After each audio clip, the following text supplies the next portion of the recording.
Hello and welcome to Brains Trust. Please check out our other videos for HSC English.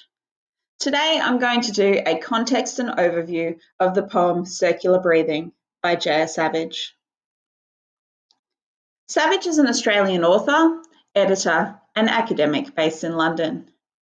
He is a lecturer in English and head of creative writing at the New College of the Humanities in Bedford Square, London, and is poetry editor for the Australian newspaper.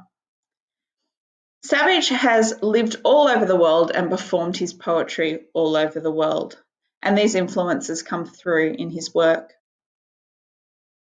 Savage grew up in Bribie Island with his Australian mother, and despite the fact that his father was Indonesian, his poems to date make few assertions of a deep connection with Asian identity.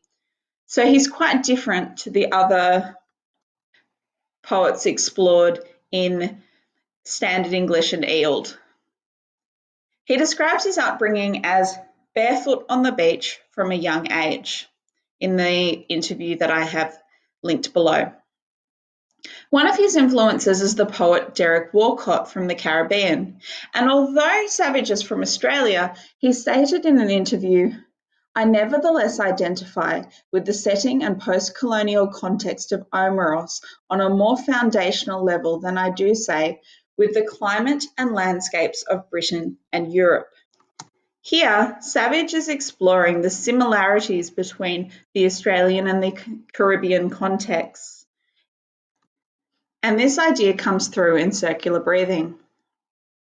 Savage lived in Rome on a writing residency in his late 20s, which also comes through in this poem. The poem is dedicated to the Aboriginal author Samuel Wagan Watson. Watson was born in Brisbane in 1972, and he is of Mununjali, Birragubba, German, Dutch, and Irish descent. Watson said, "I don't see myself as an Australian poet until I'm actually performing outside of Australia." So here I want you to consider how J.R. Savage has performed all over the world and lives in the UK. I also want you to consider the reasons why Savage has dedicated his poem to Samuel Wagan Watson. The concept of circular breathing is also central to this poem. It's a breathing technique that is used for playing woodwind instruments, and it's very important for playing the didgeridoo. If you have a look on YouTube, you can find videos of people playing the didgeridoo, and you can see that circular breathing technique. It's continuous inhaling and exhaling at the same time. And the title of the poem alludes to the way that cultures can be self-sustaining and continuous, just as breathing can be both inhaling and exhaling. Indigenous culture is also known for sustaining itself.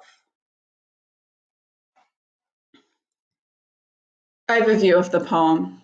In the poem, we have these contrasting images of Australia with Italy.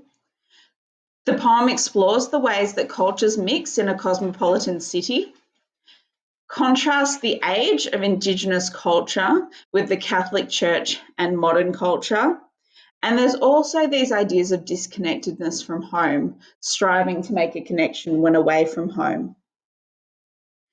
Here are the sources for my presentation today.